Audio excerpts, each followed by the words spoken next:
Bom dia a todos vocês, bem-vindos ao nosso Beit Midrash virtual.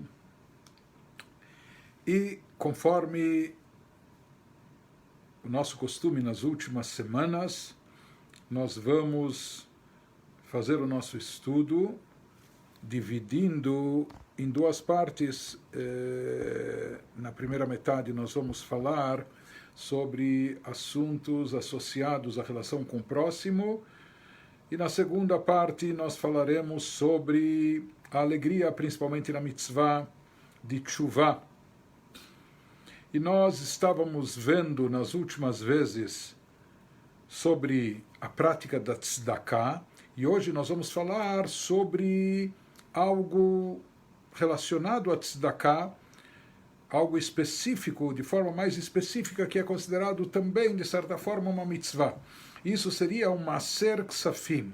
Maaser seria o dízimo, extrair o dízimo, 10% dos ganhos que a pessoa tem, destinando isso para tzedakah, para a caridade, para uma causa boa, para pessoas necessitadas, instituições, etc. Isso, Maaser Ksafim, como nós vamos ver, por muitos é considerado como uma mitzvah.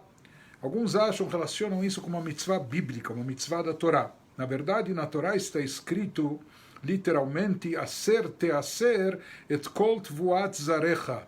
Você deve tirar o maaser, o dízimo, ou seja, separar e consagrar 10% do resultado da produção da tua terra. Ou seja, daquilo que você colhe na tua terra, todos os anos você deve separar o maaser, você deve separar 10% e destinar isso para os pobres. Então, há aqueles que interpretam literalmente que essa mitzvah da Torá só se aplicaria em relação à produção da terra. Somente quando a pessoa tem uma fazenda, ou talvez uma horta, e ele tem uma colheita, então da sua produção, 10% ele separaria para os pobres, e alguns também discutem se essa mitzvah, em tempos bíblicos, se aplicava somente na terra de Israel, assim por diante. Porém, muitos legisladores nossos dizem que a mitzvah de Maaser, na época bíblica, as pessoas mais do que lojinha ou fábricas, indústrias, elas tinham o quê? Tinham uma terra e plantavam, né? Semeavam, aravam, plantavam e colhiam. Ou seja, a fonte de sustento das pessoas era proveniente da terra. Por isso a Torá prescreveu o maaser, extrair 10% dízimo daquilo que a terra produz. Mas existem opiniões que dizem que mesmo hoje em dia, mideoraita, pela própria lei da Torá, não somente a produção de terra, mas dos lucros que a pessoa tem no seu negócio, seja qual for a área, seja qual for o setor, tanto faz se ele é um profissional liberal, se é um prestador de serviços, se isso é proveniente do comércio ou da indústria, daquilo que a pessoa ganha, seria a mitzvah da Torá, de extrair um dízimo, de separar 10% disso e consagrar, destinar para tzedakah. Alguns falam que isso seria uma mitzvah de ordem rabínica, ou um costume assumido pelo povo de Israel de forma geral, mas de qualquer forma é algo extremamente positivo, independente de como nós catalogamos isso, se é uma mitzvah hoje em dia da Torá ou de ordem rabínica, um costume judaico, etc., mas sem dúvida é algo extremamente positivo, extremamente benéfico. E nós encontramos na Torá que os nossos 3 patriarcas, assim fala o Midrash, enfatiza a Torá, que os primeiros judeus, as 3 primeiras gerações, eles já cumpriam com esse conceito do maaser. Então nós encontramos sobre Abraham, Veiten lo maaser mikol, numa ocasião a Torá nos relata que para alguém, Malquitzedek, que era um sacerdote, ele separa um dízimo, inclusive de despojos que ele tinha obtido, etc. Sobre Yitzhak se conta que ele calculava a sua plantação e ele tinha uma bênção especial de Me'ah Shearim, ou seja, que a plantação dele rendia 100 vezes mais do que o convencional, e se fala que esse cálculo ele fazia para a retirada de Maaser, do dízimo. E assim sobre Yaakov Avinu, o terceiro patriarca, nós também encontramos que ele diz, ele faz uma promessa a Deus, que se ele voltar ileso para casa, etc., então que ele vai erguer um altar para Deus, e além disso, Vechol asher titen li aser aserenu lach. Deus, tudo que o Senhor me der, eu me comprometo a tirar um dízimo e reverter 10% de todos os meus ganhos, de todo o meu patrimônio, daquilo que eu ganhar, de destinar isso para tzedakah, para a caridade, etc. Então nós vemos que isso é uma prática judaica desde o início do judaísmo, desde os primeiros judeus, desde os nossos patriarcas. Qual a diferença entre tzedakah e maser? Então, aqui é caridade, bondade também. Então se fala que a mitzvah de tzedakah, ela se cumpre independente do valor, ou sem um valor mínimo ou máximo, sem um valor específico estipulado. Enquanto que o maaser, quem quer cumprir a tzedakah em forma de maaser é um dízimo. E alguns até dizem que é importante, assim está escrito até nos livros místicos pela Kabbalah, alguns fazem questão de dar o valor exato, ou seja, se ele teve um lucro, ou ele ganhou R$1.548, então ele daria R$154,8 para o maaser, como dízimo. E alguns dizem que é importante até que o valor seja exato, correspondente. Nós vamos ver que nem sempre é possível esse cálculo de forma tão minuciosa, mas de qualquer maneira, tzedakah, qualquer valor que a pessoa dá, isso é tzedakah, seja valor grande, menor, etc. Enquanto que maaser tem um valor específico que é o cálculo de 10% dos ganhos da pessoa. Em relação a tzedakah, nós encontramos nos nossos sábios uma promessa de que a pessoa nunca vai empobrecer de dar tzedakah. Mesmo alguém que pratica tzedakah e dá bastante tzedakah, jamais uma pessoa vai ficar pobre por ter dado a tzedakah. Ou seja, a tzedakah é até uma certa proteção ou blindagem para a pessoa, que a pessoa, pelo menos da tzedakah, com certeza não vai empobrecer, não é? Em relação ao maaser, em relação ao dízimo, nós encontramos nos nossos livros, assim afirmam os nossos sábios, algo maior. Ou seja, uma promessa de que não só a pessoa não irá empobrecer, mais do que isso, se diz que aquela pessoa que é cuidadosa, escrupulosa em separar o dízimo e reverter esses 10% dos seus ganhos para a caridade, há uma promessa de que ele irá enriquecer. Não só que ele não vai perder, não vai ficar pobre, mais do que isso, ele vai acabar enriquecendo pelo mérito do seu maaser de extrair o dízimo. Também se fala em relação ao dízimo, algo que não está escrito sobre a tzedakah, que quando a pessoa separa esses 10%, na verdade isso seria como se a pessoa designou uma cota do seu negócio. Sim, existem sócios majoritários, sócios minoritários. Aqui é como se ele estivesse dando uma cota de 10% do seu negócio, dando uma sociedade. Só que aqui para quem ele está dando essa cota? Então, na realidade, ele não está dando essa cota dos 10% para o pobre. Na verdade, dizem os nossos livros que quando ele separa o maaser, o dízimo, ele está tornando o próprio Deus, o próprio Criador, o seu sócio.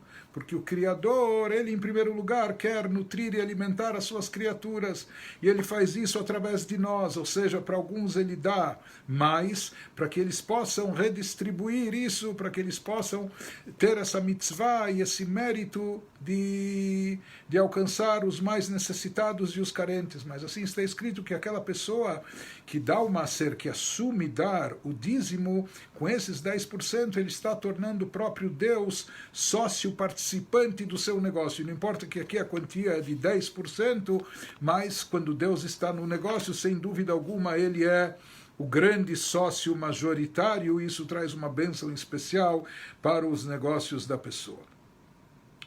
Aquele que quer cumprir o maaser com a mitzvah do dízimo, então se diz que quando ele ganha num negócio, vamos dizer, ele realizou um negócio, vendeu um imóvel, sei lá, realizou um negócio e teve um ganho X.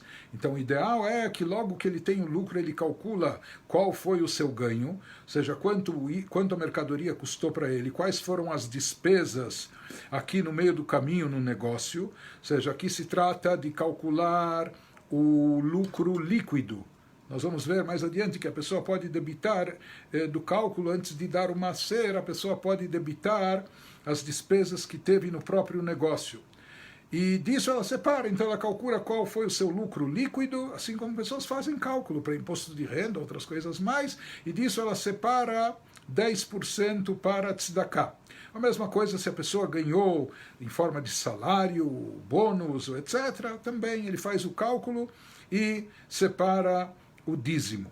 Mesmo que ele não tenha de imediato um destino para encaminhar, ou seja, ele não tem um pobre na frente dele, ou ele ainda não designou qual é a instituição que ele vai agraciar, mas que a pessoa deixe já esse dinheiro separado, ou no mínimo ele faça o cálculo e deixe anotado, não é? Que ele tem um valor X, que isso é correspondente a um maaser, não é? Que ele coloque num cofrinho ou separado. Tem pessoas até que têm uma conta especial para tzedakah, e na primeira oportunidade, ou quando surgir a pessoa necessitada, ou aquela instituição que ele quer destinar, então ele vai encaminhar esse dinheiro para a tzedakah, ou seja, o fruto do seu maaser, do seu dízimo. Se fala também que uma pessoa que costumava dar maaser, vamos dizer que alguém assumiu esse costume, essa mitzvah, e assim fazia durante um bom tempo, talvez até durante alguns anos. Então nós sabemos que às vezes no judaísmo, simplesmente a prática de uma mitzvah repetidas vezes, reincidir na prática de uma mitzvah, por mais que a pessoa não verbalizou que ele está assumindo isso como um neder, como uma promessa ou um compromisso formal, mas simplesmente por estar fazendo isso repetidas vezes durante muito tempo, isso pode já assumir pode assumir, ou seja, uma postura como se isso fosse um neder, uma promessa por parte da pessoa. Por isso, em primeiro lugar, o correto é que mesmo alguém que quer dar ou começar a dar maaser, o cálculo dízimo, então o correto, como em várias outras coisas, em tudo, é dizer que eu estou fazendo isso, estou assumindo isso bli neder, sem promessa, sem compromisso. Ou seja, eu espero fazer, mas a gente não sabe quais são as circunstâncias, quais são as situações que podem vir, então que a pessoa faça ou assuma, mas sem um compromisso formal.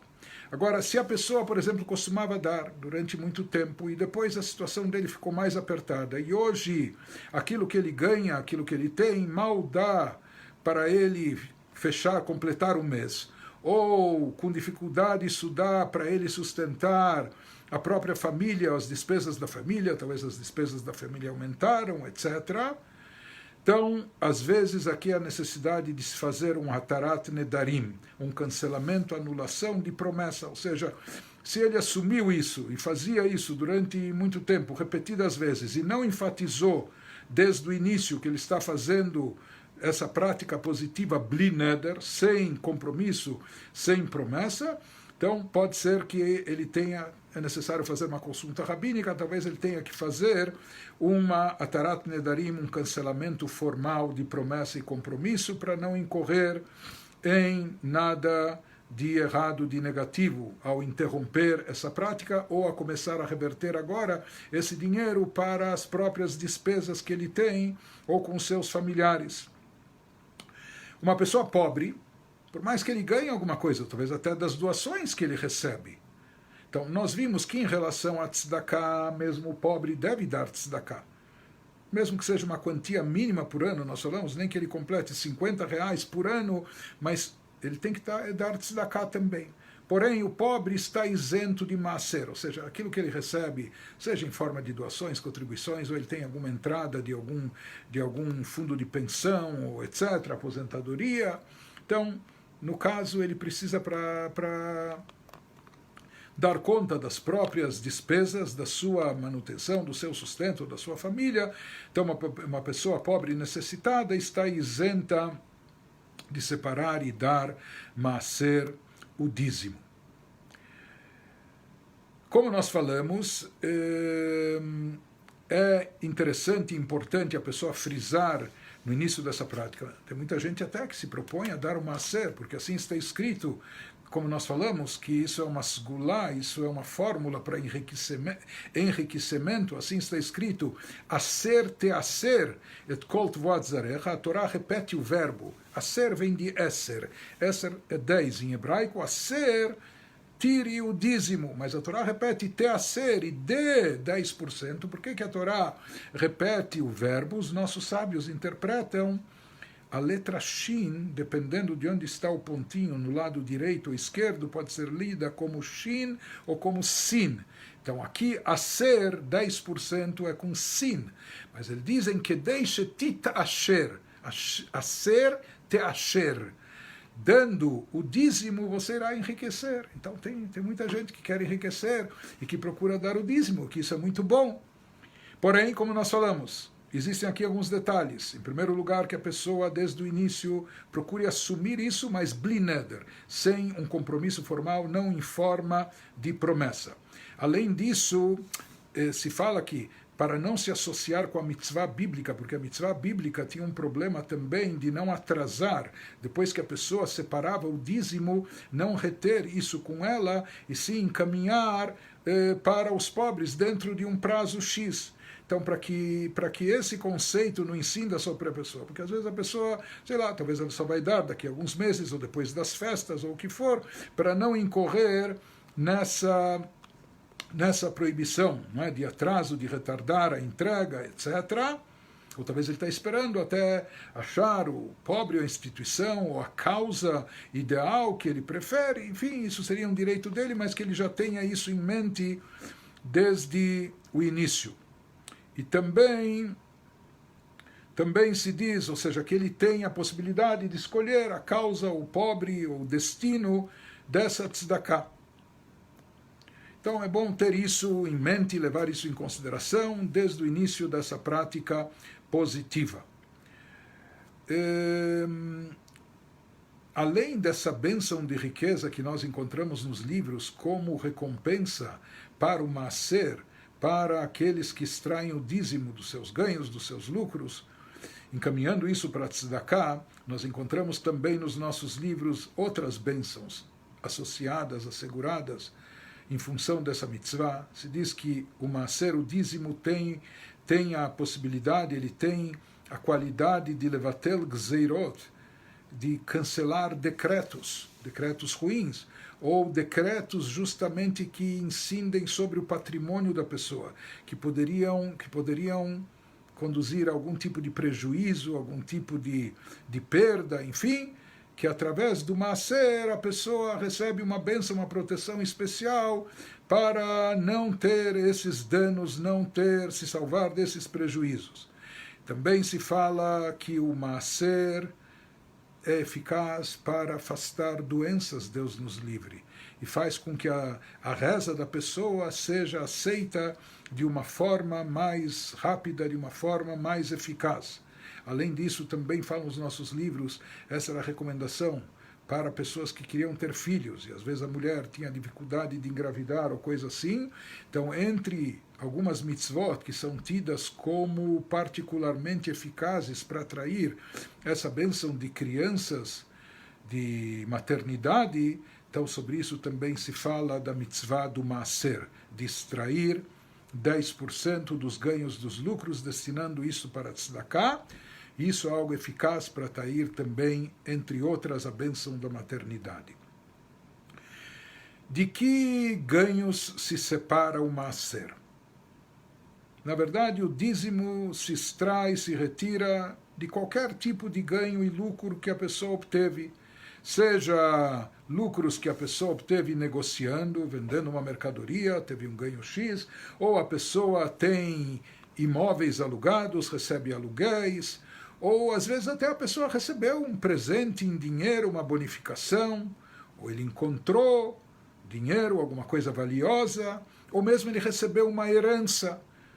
Ou seja, independente da forma que esse lucro chegou à pessoa, que esse ganho chegou à pessoa, então se faz o cálculo, Quantos são 10% e se encaminha isso para tzedakah, inclusive naturalmente de investimentos e aplicações que a pessoa tem, daquilo que ela apurou, daquilo que ela ganhou através desses investimentos também, calcular o lucro e separar 10% para tzedakah. Isso seria a forma então de cumprir com a mitzvah de maaser.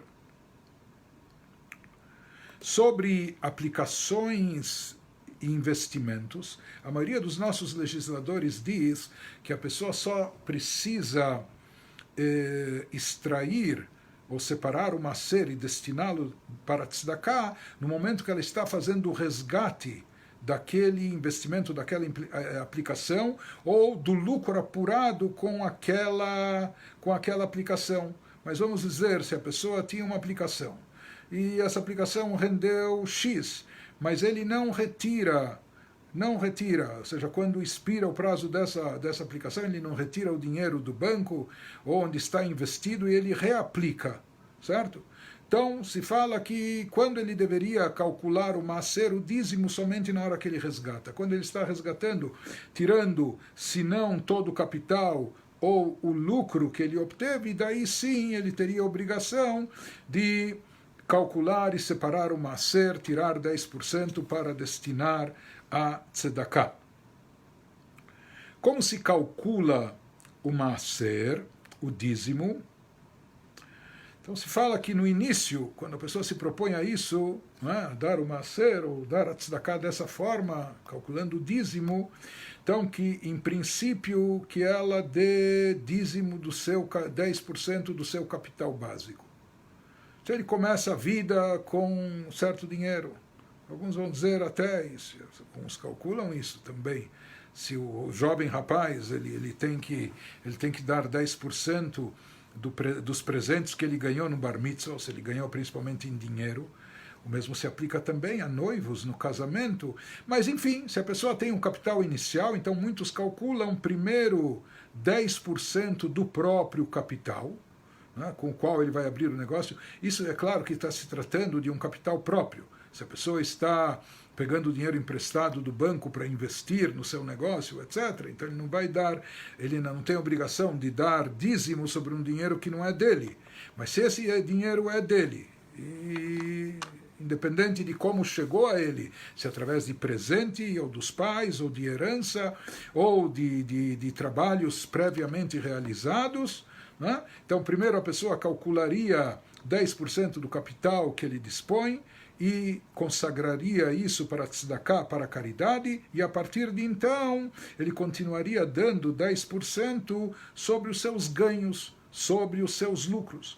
Então daí ele vai investir o que sobrou, os 90% restantes no seu negócio, no seu trabalho, e a partir de então, daquilo que ele ganha, daquilo que ele fatura, ganhando aquilo que é um lucro líquido sobre isso, ele vai separar o maaser, vai separar o dízimo, destinando para tzedakah, depois de abatidas as despesas com os negócios.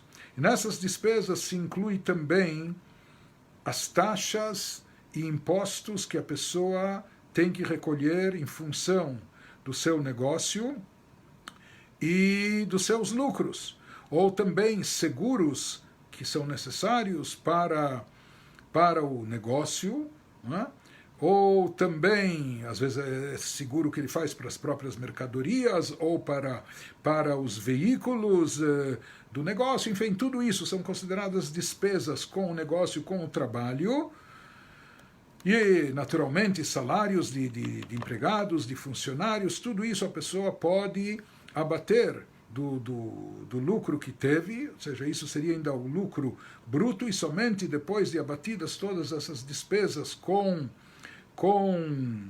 o negócio em si, então vamos chegar ao valor do lucro líquido que efetivamente sobrou para a pessoa. Sobre isso a pessoa vai calcular os 10% e tirar o maaser, tirar o dízimo. Por isso também, se houveram acidentes de trabalho, e sei lá, teve lá algum prejuízo, uma máquina caiu, quebrou, etc.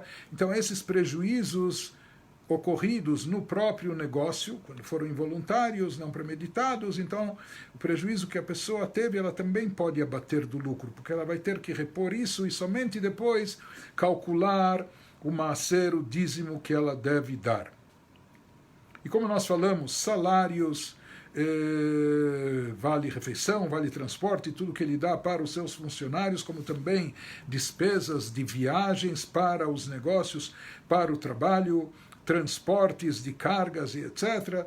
E às vezes mesmo até se são uniformes, roupas necessárias no trabalho que é feito, tudo isso faz parte de despesas do negócio, despesas do trabalho, e isso pode ser abatido do lucro antes da pessoa calcular qual o valor do dízimo que ela vai dar. Isso sobre despesas no trabalho e com o trabalho em si. E despesas em casa, ou vamos dizer, se uma pessoa faz uma retirada de prolabore do seu negócio, será que as despesas de casa a pessoa pode abater também aqui do lucro antes de calcular o maaser? Na verdade, isso é motivo de controvérsia entre os nossos legisladores. Alguns dizem que não, que só as despesas com o trabalho em si a pessoa pode abater e depois calcular o dízimo. E outros dizem que não, para se chegar ao valor do lucro líquido, isso seria só depois da pessoa, inclusive, retirar aquilo que é necessário, pelo menos o básico, para o seu sustento, ou da sua casa, da sua família. Na prática, se fala que alguém que está com a situação um pouco apertada, e se ele der o dízimo antes de abater as despesas pessoais ou familiares, isso vai ser apertado e complicado para ele. Então, que essa pessoa poderia calcular o dízimo somente depois de abater também as suas despesas básicas. Quando a pessoa, vamos dizer, a pessoa fez 2 negócios, né? Em um negócio ela ganhou, mas no outro negócio ela perdeu. Então se fala que em princípio um negócio não compensa o outro. Sobre o negócio que ela ganhou, quanto ela ganhou, X, 10% de X ela deve destinar para o maaser, para o dízimo, mesmo que ela perdeu num outro negócio que ela realizou antes, né? Mas quando um negócio é geral, vamos dizer, alguém encomendou um container, nesse container tinha todo tipo de mercadorias. E algumas mercadorias ele vendeu bem com lucro, outras ficaram encalhadas e outras ele acabou perdendo. Mas nesse caso se diz que é um negócio só que ele está diversificado de diversas maneiras. Então aqui a pessoa vai calcular quanto ele investiu nesse container, nessa importação, quanto ele acabou ganhando, ou seja, isso se considera também quanto ele perdeu em algumas mercadorias e que no final, no total, ele ganhou X ou apenas X. Então vai ser desse X que ele vai calcular os 10% para destinar a tzedakah, dando o seu maaser, o seu dízimo. Nós vamos ver que às vezes uma pessoa tem diversas formas de entradas e etc. E é difícil ele ter um valor. Alguém que é assalariado e sua única fonte de renda é o seu salário, ou bônus que ele recebe, etc. Talvez é fácil de saber quanto ele está ganhando, não é? Qual o dízimo. Mas vamos dizer alguém que faz um bico aqui, e tem um trabalho lá, e etc. E ganha um pouco daqui, um pouco de lá. E as coisas às vezes se misturam. Então, nesse caso, às vezes a pessoa vai ter que calcular o dízimo por estimativa. Então ele não vai ter um cálculo minucioso, preciso, porque é difícil, sabe? Ele tem vários tipos de entradas e vários tipos de despesas também, né? Então, nesse caso, ele vai fazer por aproximação. Sobre adquirir mitzvot com o dinheiro do maaser, será que uma pessoa pode pegar, tudo bem, ele separou o dízimo, mas ele pode usar desse dinheiro que ele separou, do dízimo, para uma mitzvah, para comprar um tefilim, ou para adquirir mezuzot, ou para comprar lulav e etrog em Sukkot e assim por diante. Então se diz que mitzvot que são obrigatórias para a pessoa, não se deve usar do dinheiro do maaser para elas, porque isso é uma obrigação pessoal que já incide sobre o indivíduo, e ele não deve usar isso, ou seja, o maaser não deve usar em princípio para benefício próprio. Mas existem às vezes mitzvot, por exemplo, uma pessoa ela quer adquirir uma aliá, Tem sinagogas que vendem ou até leiloam o direito de ser chamado natural nas grandes festas, ou etc. Algo que não é uma mitzvah obrigatória. Ele pode viver sem essa aliá. Uma outra pessoa vai ser chamada e não ele. Mas aqui ele quer muito receber essa chamada na Torá, ou a honra de segurar uma criança no Brit Milá, etc., que é algo que originalmente não seria obrigatório para a pessoa. Aqui, nesse caso, várias opiniões permitem a pessoa se utilizar do dinheiro do maaser, daquele dízimo que ela separou, para ter o mérito de realizar essas mitzvot que não seriam obrigatórias em princípio para ela, para a pessoa. Mas aquelas mitzvot que já são de qualquer forma obrigatórias para a pessoa deve cumprir do seu próprio dinheiro e não do dinheiro do maaser, do dízimo. Vamos para a segunda parte do nosso estudo. Nós estávamos falando da alegria no serviço a Deus, e que essa alegria é tão imperativa. E, na verdade, a alegria não só sempre é possível, mas de acordo com o judaísmo, e mais ainda enfatizado no hassidismo, ela sempre é necessária e obrigatória na nossa vida. E nós estávamos vendo que até no processo de tshuvá, que é o processo de arrependimento ou penitência, que envolve o retorno a Deus, a volta ao bom caminho, a volta às nossas origens, a nossa casa, o nosso verdadeiro lar, ou como a gente até explicou, que é a volta e reencontro consigo mesmo, a volta da pessoa para quem realmente ela é, que muitas vezes esse é um processo doloroso, ou seja, envolve um inventário pessoal, um balanço sincero, uma autoanálise crítica. E muitas vezes isso pode deixar a gente muito desanimado, quando a gente percebe quanto tempo na vida a gente perdeu, ou desperdiçou, ou coisas ruins foram feitas, más decisões foram tomadas e assim por diante. E isso muito facilmente pode levar a pessoa à tristeza, à amargura e até à depressão. Mas, nos livros racídicos, e o Rebbe sempre enfatizou isso, se fala que mesmo a tshuvá, ou principalmente a tshuvá, ela tem que ser feita com alegria. E certa vez o Rebbe elaborou esse assunto num pronunciamento seu, dizendo que dentro do judaísmo, nos últimos séculos, nós notamos duas abordagens. Nós temos a abordagem de Mussar, daqueles sábios e mestres da chamada ética judaica, que foram autores de vários livros e tratados sobre esse assunto. E nessa linha de Mussar, em algumas das suas ramificações, nós encontramos que onde reside o foco, onde se concentram essas obras, esses livros, esses ensinamentos, eles vêm de sobremaneira despertar uma reflexão sobre o quão ínfimo é o ser humano, o quão baixo nós somos, o quanto talvez nós não valemos nada. E mais do que isso, o quão negativas e nocivas são as paixões, os desejos, as ambições, etc., as vontades que nós temos no mundo físico material, o quanto tudo aqui é transitório, é passageiro, é volátil, e o que sobra disso, e etc., não é? Então, muitos dos livros e obras de Mussar, ou dos ensinamentos da linha ética, vamos dizer, dentro do judaísmo, eles seguem por essa linha, por essa corrente. Já a linha da Hassidut, o enfoque hassídico, sempre privilegiou o contrário, dizer que onde a pessoa deve fixar o seu pensamento, onde deve residir a sua atenção, a pessoa deve meditar sobre a grandeza de Deus, a grandeza do Criador. E mais do que isso, não só na grandeza de Deus, mas já que todos nós somos uma partícula da divindade, não só somos filhos de Deus, mas temos uma partícula, uma centelha divina dentro de nós, uma partícula da divindade, a pessoa tem que refletir na grandeza potencial da sua alma. O quão grande nós somos e podemos ser. E nós temos essa força latente já presente dentro de si, ela só precisa ser descoberta, só precisa ser liberada. Como cada um de nós tem essa partícula divina dentro de si próprio. Por isso se diz que cada um tem essa possibilidade, tem esse potencial de não só iluminar e trazer benefício para si mesmo, mas também para todos aqueles que o rodeiam, iluminar o próprio mundo que o cerca com luz divina, etc.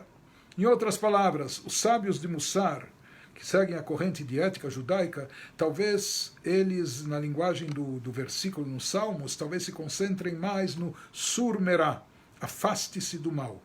Enquanto que os mestres racídicos se concentravam e enfatizavam mais Vasetov, no faça o bem. São duas correntes legítimas, cada uma teve mestres enormes, pessoas santas, elevadas, etc. Mas, diz o Rebbe, nesses dois tipos de reflexões, de meditações, quando a gente observa a consequência de cada uma delas, também, não só que elas são diferentes no seu approach, no seu enfoque, mas também no resultado, nas consequências. Ou seja, aquele tipo de reflexão e meditação que é estimulado pelas obras de Mussar, da ética judaica, eles acabam limitando a pessoa, deixando ela, como assim, se sentindo apertada, angustiada, pressionada, triste pelas suas infrações, pelos seus pecados, o quanto ela fez mal, o quanto ela não vale nada, etc. E, no mínimo, isso causa na pessoa uma grande amargura, se não pior do que isso, leva ela até a depressão. Enquanto que o foco de meditação e reflexão naquilo que estimula os ensinamentos racídicos, seja na grandeza do Criador, na presença da faísca divina dentro de cada um de nós, na elevação da nossa alma, no seu potencial, etc., etc., isso deve encher o coração da pessoa com alegria, entusiasmo e vibração. E como nós já dissemos, essa alegria e vibração é uma condição sine qua non, é algo essencial para o desempenho positivo da pessoa, inclusive na prática judaica, no cumprimento das mitzvot, da forma apropriada, como a Torá quer e como até a Halachá, a lei judaica, exige da pessoa, conforme trazido em Maimônides, no Shulchan Aruch, etc. Por isso o Rebbe diz que a gente tem que se concentrar. Hoje, mais do que nunca, temos que adotar essa linha racídica de buscar a alegria e até mesmo na hora da tchuvá, fazer esse processo, não é? Se concentrando não só na metade do copo cheia, mas vendo a parte positiva, de forma tal que haja alegria e que a ênfase esteja colocada na alegria. O Rebbe enfatiza mais ainda sobre a tchuvá e diz, uma pessoa às vezes pode pensar, quando a pessoa faz essa reflexão, faz esse inventário pessoal, ele diz, tudo bem, vamos dizer, eu pretendo dar uma guinada na vida, o que muitas vezes não é fácil, porque nós temos hábitos arraigados e muitos conceitos estão enraizados na nossa vivência, na nossa personalidade, o hábito se torna uma segunda natureza, não é? Mas a pessoa vai dizer, sabe o quê? Apesar de tudo, eu vou fazer grandes esforços e a partir de agora eu pretendo mudar, eu pretendo me tornar uma pessoa melhor, eu pretendo coibir essas atitudes negativas que durante muito tempo faziam parte do meu comportamento, essa minha maneira de ser, essa minha maneira de agir. Isso absolutamente não é fácil, mas pelo menos daqui para frente e a partir de agora a pessoa diz, eu vou tentar mudar, Bezrat Hashem, com a ajuda de Deus, eu vou conseguir mudar. Então, às vezes, a pessoa pode pensar e ficar um pouco inconsolável. Tudo bem, por um lado, ela já está resolvendo barbaridade, ou seja, se ela está mudando o presente, e mais do que isso, ela está assumindo isso de forma genuína, com firmeza, então ela está cambiando, mudando também o seu futuro para o bem melhor, não é? Então isso por si só já é fabuloso, mas às vezes a pessoa pode ficar inconformada, inconsolável, mas e o passado? E esse passado talvez é um passado de 1 ano, talvez de 10 anos, talvez de 50 anos, de uma vida inteira. Tudo bem, eu estou mudando e adotando o bem, a prática boa, o comportamento bom, os valores éticos, morais, espirituais, etc., o que é bom e positivo para com Deus, para o semelhante, a partir de agora. Então, ótimo, eu vou estar salvando o presente e o futuro, mas o que eu faço com o passado e todo esse passado? Então, às vezes a pessoa pensa, ou a gente imagina, bom, passado, leite derramado, não dá para fazer mais nada, o passado se foi, etc., Diz o Rebbe, na verdade, não é assim. nós temos que nos conscientizar que o poder, o alcance, o efeito da tshuva é tão fabuloso, é tão maravilhoso, é tão extraordinário, ou seja, essa chance, essa oportunidade que Deus nos concede de fazer e realizar tshuva, então é sabido pelos nossos livros que a tshuva tem o poder de resolver não só o presente, não apenas o futuro, mas também a tshuva tem o poder de impactar retroativamente o passado do indivíduo, da pessoa. A tshuva tem o poder de retificar e consertar o seu passado. Tshuva, de certa forma, é até um túnel no tempo, quando a pessoa pode, por assim dizer, voltar e corrigir o seu passado. A pessoa pode, eventualmente, até neutralizar e anular todas as coisas ruins que fez através da tshuva sincera, através do seu arrependimento, da sua decisão, etc. E mais do que isso, conforme explicado nos nossos livros, já falamos um pouco disso, a pessoa tem a oportunidade, através de uma tshuva profunda, verdadeira, sincera, feita com amor e por amor, essa tshuva tem o poder de transformar, não só de anular e cancelar as más ações, mas de transformar as más em boas ações. Quer dizer, se ele tinha 50 pecados ou se ele tinha 1000 pecados, quando ele faz tshuva com amor e por amor, ele passa a ser creditado, considerado como se ele tivesse 50 mitzvot ou 1000 mitzvot e boas ações. Então, na verdade, a pessoa tem que saber, isso é mais um motivo dela se alegrar com a tshuva, no processo da tshuva, que a tshuva resolve não só daqui em diante, daqui para frente, não só o presente e o futuro, mas a tshuva resolve, soluciona o passado também. Por isso o Rebbe diz, a conclusão disso é que não há nenhum motivo, mesmo no processo de tshuva, quando a pessoa tem que refletir e tem que se arrepender.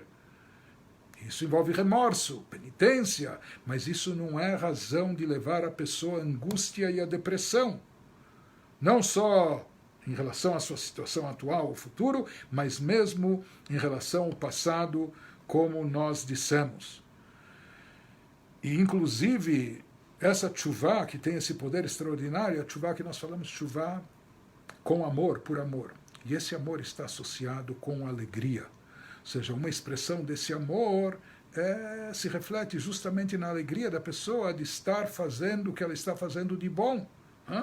Então aqui, esse amor se expressa também através da alegria e certeza que a pessoa tem, não só do seu perdão, mas confiança total de que aquilo de mal que ela eventualmente tenha cometido, isso será apagado, ou não só apagado, será transformado. Então isso é algo essencial no processo de tshuva. Tudo isso para nos explicar que a tshuva também pode e deve ser feita com alegria. E aqui tem que haver uma confiança total e plena do nosso lado. Uma certeza, como o Rav Shneur Zalman escreve na terceira parte do Tânia, que nós fazemos uma bênção todos os dias na Amidah, na qual nós dizemos e afirmamos que Deus é misericordioso e Ele perdoa em grande forma, em grande maneira. Hanun amarbel isloach, Ele perdoa bastante, ou seja, sem fim. Então, nós sabemos que no judaísmo é muito grave dizer uma bênção em vão, ou uma bênção que não procede. Se nós fazemos essa bênção todos os dias, pelo menos nos dias da semana, não em Shabbat e Yom Tov, e 3 vezes ao dia, etc., é porque aqui não existe qualquer dúvida ou sombra de dúvida que esse perdão virá. Isso faz parte da confiança que a pessoa deve ter, da certeza que a pessoa deve ter, que isso também é causador da alegria no processo da tshuva. Ou seja, a pessoa tem que ter certeza que ele não está sozinho, Deus lhe dá a chance e a oportunidade, lhe estende a mão e vai ser um facilitador, ajudando a pessoa a superar os obstáculos e dificuldades que ela tem nesse processo. E, ou seja, assim como está escrito, que todo aquele que vem se purificar, ele recebe um auxílio de Deus, porque isso é o que Deus quer e deseja, o que Ele gosta, que a pessoa busque purificação, elevação, santificação, etc. Isso é algo essencial dentro do processo da tshuva, que haja essa alegria. E conforme a gente já falou, existe esse dito que fala que simcha poretzet geder, alegria é algo tão forte e intenso que ela rompe barreiras, quebra protocolos, quebra barreiras, rompe cercas, às vezes muralhas que dividem e separam as pessoas. com alegria, essas muralhas caem, ela quebra barreiras. Então se diz que entre as barreiras que nós temos na vida, existem aquelas, como a gente já falou, internas, de nós mesmos, os nossos vícios de pensamento, de comportamento, os nossos hábitos, os nossos complexos, aquilo que nós nos autorrotulamos, ou aquilo que lá fora nos rotulam e a gente adota, enfim. Não é? Então se diz que a alegria rompe barreiras. Por isso, no processo de tshuva, que é uma guinada, que é uma mudança, é um assumir de nova postura, de novas atitudes, mais do que nunca a pessoa necessita dessa força para romper essas barreiras, esses obstáculos, essas muralhas visíveis ou invisíveis, externas ou internas. Então se fala que justamente através da alegria nesse processo, na tshuva, a pessoa pode e consegue romper essas barreiras também. Isso tira a pessoa das suas próprias limitações, aquelas limitações que às vezes a pessoa inclusive se autoimpôs. Às vezes a pessoa está aprisionada dentro de si própria, ou nos hábitos que ela se acostumou, no seu passado, enfim. E através da alegria ele consegue romper todas essas barreiras, diz o Rebbe. Para uma outra pessoa que escreveu ao Rebbe que ele estava num processo de tshuva, mas meditando e refletindo sobre a sua situação espiritual, ele fica aquebrantado. Ele fica com o coração partido, não? Ao se conscientizar da sua situação espiritual que ele se encontra. Então o Rebbe escreveu para essa pessoa algo que é célebre, famoso, Tová Peulah Had Melef Anachot, já nos ensinaram os nossos sagrados mestres, assim diziam os mestres hassídicos, os nossos rebes, que mais vale uma ação, é melhor, é preferível uma ação positiva, isso vale mais do que 1000 suspiros. Não adianta você ficar aquebrantado, não adianta você ficar com o coração partido. Tem que agir, tem que fazer, tem que produzir, tem que realizar, mais do que ficar lastimando e ruminando o passado e chorando e etc. Vale muito mais fazer, agir, produzir e realizar coisas boas e positivas. E como a pessoa faz e produz, quando a pessoa está animada, quando a pessoa está estimulada, motivada, quando a pessoa está com alegria, entusiasmo, ela faz e produz muito mais. Senão a tristeza, a angústia paralisa a pessoa. Isso imobiliza a pessoa e etc. Por isso o Rebbe fala já que é preferível uma ação, e quanto mais boas ações, múltiplas ações positivas, isso vale mais, muito mais do que choro e suspiro. Então tem que se fazer, tem que se agir, e na prática a gente vê que a ação é muito mais produtiva e positiva quando ela é feita com alegria. Que a pessoa sempre tem que ter essa certeza, faça, tome iniciativa, e tenha certeza que Hashem está com você, e Hashem vai te ajudar. Você está se empenhando em fazer algo positivo, ele não vai te deixar sozinho. Ele sempre estende a sua mão, e ele vai te facilitar, vai te ajudar. O Rebbe também diz numa outra carta que quando a tshuva é feita com alegria, ela é mais profunda, ela é mais impactante dentro do próprio indivíduo. Ou seja, mesmo quando a pessoa sabe que ela cometeu atos indevidos, que ela fez coisas que não precisava fazer, coisas negativas, né? Mas a pessoa tem que se fortalecer na sua fé e confiança em Hashem, que nos deu a Torá e as mitzvot, que ele nos dá também a força e a habilidade ou a capacidade de cumprir essas mitzvot em qualquer situação e estado que a gente se encontre, mesmo uma pessoa que foi longe demais do outro lado ou fundo demais no lado negativo, mas sempre existe essa possibilidade de se fazer tshuva e de se alinhar com a vontade do Criador. Por isso, não há dúvida que tem que haver um arrependimento, assumir a responsabilidade pelos atos ruins, pelas más decisões tomadas, etc., mas que isso não abale a pessoa, que isso não prejudique a sua alegria, a sua disposição. E o Rebbe diz, apesar da reflexão no passado, apesar do arrependimento que é necessário no processo da tshuva, mas a pessoa não pode ceder à tristeza e angústia, que muitas vezes acaba levando a entregar os pontos, a desistência, ao abandono, chamado Yeush. Isso é altamente negativo. Essa é a armadilha do Yetzer Hara, da inclinação do mal, disfarçada, camuflada de tzadik, de algo espiritual. Né? Olha, na tua situação é grave ou dá, enfim. Mas de qualquer maneira, o Rebbe diz que quando a pessoa se mantém firme no processo de tshuvá, e para isso, para que ela esteja consciente e consiga ter alegria, etc., é sinal que ela internalizou esse conceito de forma profunda, bem no seu íntimo, no âmago da sua alma. Se diz que essa atitude de alegria, ela reflete que a pessoa assumiu a tshuvá de uma forma muito profunda dentro de si. E nunca é demais, ou seja, salientar algo que o Rebbe pronunciou, falou algumas vezes, trouxe, que esse conceito, ou seja, nos livros racídicos ainda se traça no próprio Tânia, se traça uma distinção entre atzvut e merirut. Atzvut é traduzido como tristeza, angústia, quase depressão, e merirut é amargura. Então, os livros racídicos, no próprio Tânia se fala que atzvut é algo totalmente proibitivo. Atzvut é algo negativo, é algo que abala a pessoa, é algo que paralisa a pessoa, isso não tem algo de positivo. Mesmo ou seja, não é legítimo essa tristeza pela ausência de espiritualidade, das boas ações, ou por falhas cometidas. Atzvut era algo que sempre foi banido no meio racídico. Não é? Na teoria e na prática. Na teoria, conforme está no Tânia, nos livros, e na prática também.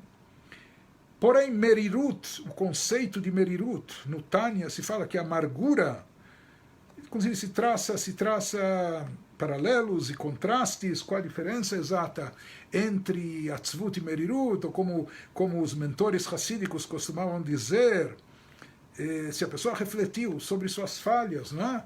E tem aquela pessoa que pensa, fica angustiada e dá uma dor de cabeça e desanimada, e sabe o que, eu vou dormir. Isso é atzvut, isso é tristeza. Às vezes a pessoa pensou, refletiu e etc. e ficou amargurada e ela não consegue dormir. Eu preciso fazer alguma coisa para consertar e retificar isso. Enquanto atzvut, tristeza, paralisa, imobiliza a pessoa, desanima a pessoa, merirut, amargura, é o contrário. Merirut enche a pessoa de motivação, ou seja, enche a pessoa de vontade. Eu preciso retificar isso, eu preciso consertar isso, eu preciso fazer alguma coisa para mudar essa situação. E a pessoa vai lá e faz. Então, merirut ainda era visto como um sentimento legítimo, apesar que só de forma passageira e provisória. Ou seja, dentro do processo de tshuvá existe uma fase básica, elementar, na qual se passa ou um período, ou um momento de merirut, de amargura, para depois chegar na alegria. O Rebbe nos disse, em alguns pronunciamentos seus, em alguns mamarim, em alguns discursos racídicos, simplesmente o seguinte: Inyan merirut shebitshuvah eino shayach bedoreinu ze acharon. O conceito de amargura, que nos livros ainda é tolerável, visto como klipat noga, enfim, diz o Rebbe que esse conceito não se aplica mais nessas nossas últimas gerações. Nessa nossa geração contemporânea, simplesmente, o Rebbe também baniu até a merirut. O Rebbe fala que nessa geração que precede a chegada de Mashiach, a nossa geração é uma geração muito fragilizada, em termos emocionais, em termos espirituais, em todos os aspectos, e é uma geração, talvez não que sejamos tão mimados, mas que a gente sempre precisa de ânimo, de incentivo para se fortalecer, ou que nós somos muito suscetíveis a cair, escorregar, e a amargura pode facilmente ser confundida com tristeza, angústia, depressão, e daí ela se torna altamente negativa. Então o Rebbe diz que a gente tem que se afastar disso ao máximo. Por isso o Rebbe fala e afirma repetidas vezes que na nossa geração o serviço de tshuvá é para ser feito apenas e tão somente com alegria. A nossa geração exige essa postura, essa atitude de alegria, não só no serviço a Deus de forma geral, mas também, e talvez especialmente, na mitzvah de Teshuvah. E quando o Rebbe elaborou esse assunto, ele enfatizou nossa geração, que é uma geração tão sofrida, geração pós-holocausto, onde tivemos tantos sofrimentos, tivemos tragédias que jamais ocorreram no decorrer de toda a história. E é sabido que sofrimentos todos nós passamos, e quantos sofrimentos, e tantos sofrimentos. Está escrito que os sofrimentos purgam e refinam e elevam a pessoa, mesmo que a gente não procurou esses sofrimentos, ou mal consegue aguentá-los, suportá-los, tolerá-los, mas na prática, quando vieram ou traumas, ou etc., tudo isso refinou a geração e acabou elevando-a. Por isso o Rebbe diz que hoje, querendo ou não querendo, conscientes, cientes ou não, na prática a gente se encontra num plano mais elevado em função de tudo aquilo que se passou na nossa história recente, em função de tudo aquilo que nós passamos. Por isso, já que nós estamos nesse plano mais elevado, nós estamos conectados com a possibilidade de Teshuvah e Laá, da Teshuvah num plano superior, a Teshuvah, do retorno a Deus, num plano mais elevado. E é sabido, conforme a gente já falou, que essa Teshuvah, a nível superior, ela se caracteriza com uma alegria muito forte e muito intensa. E mais do que isso, o Rebbe acrescentou, é sabido, há um versículo no Teilim, nos Salmos, que diz que Elev Shanim Beinecha Keyom Etmol Kiyavor, que fala que Deus, 1000 anos diante de ti é como o dia de ontem que passou. Ou seja, a partir desse versículo, nós derivamos e aprendemos que, por assim dizer, um milênio nosso equivale, por assim dizer, a um dia para Deus. Portanto, se nós estamos no ano 5780, o que isso significa? Quando se chegou ao ano 5000, isso significa que se concluiu a quinta-feira. Não é? Quando se chegou ao ano 5500, isso significa que nós atingimos sexta-feira ao meio-dia. Hoje nós já passamos mais um quarto desse período. Estando no ano 5780, significa que nós já estamos na véspera do Shabat, ou seja, na sexta-feira à tarde, bem próximo do Shabat, do grande, grandioso Shabat, bem próximo do momento do acendimento das velas e já prestes a receber o Shabat. E nós sabemos que o Shabat é um dia de regozijo, de prazer, de deleite, um dia de alegria, e nós também estamos bem próximos e às vésperas do grandioso Shabat, que vai ser em breve o 7º milênio, mas sem precisar esperar o 7º milênio. Nós recebemos o Shabat, assim como toda sexta-feira, já por antecipação, mas é sabido que na sexta-feira, já a véspera do Shabat, não só que no Shabat não há tristeza, mas já na sexta-feira à tarde, momentos antes de receber o Shabat, já predomina um espírito de alegria, de regozijo para todos. Então o Rebbe fala também, a nossa época, o momento atual que a gente vive, é esse momento que antecede a vinda de Mashiach, é o momento de véspera do Shabat à tarde, que é um momento que tem que ser permeado de alegria, de prazer, de júbilo. Não é? Então esse é o momento histórico que a gente se encontra. Por isso o Rebbe diz que nesse momento atual, mesmo a mitzvah de Teshuvah tem que ser feita com alegria, e que na nossa geração não há mais lugar e espaço, não só para tristeza, mas sequer para amargura em termos espirituais. A nossa geração, mais do que qualquer outra, necessita de alegria. Esse é o grande conteúdo especial da nossa geração em termos espirituais, é esse.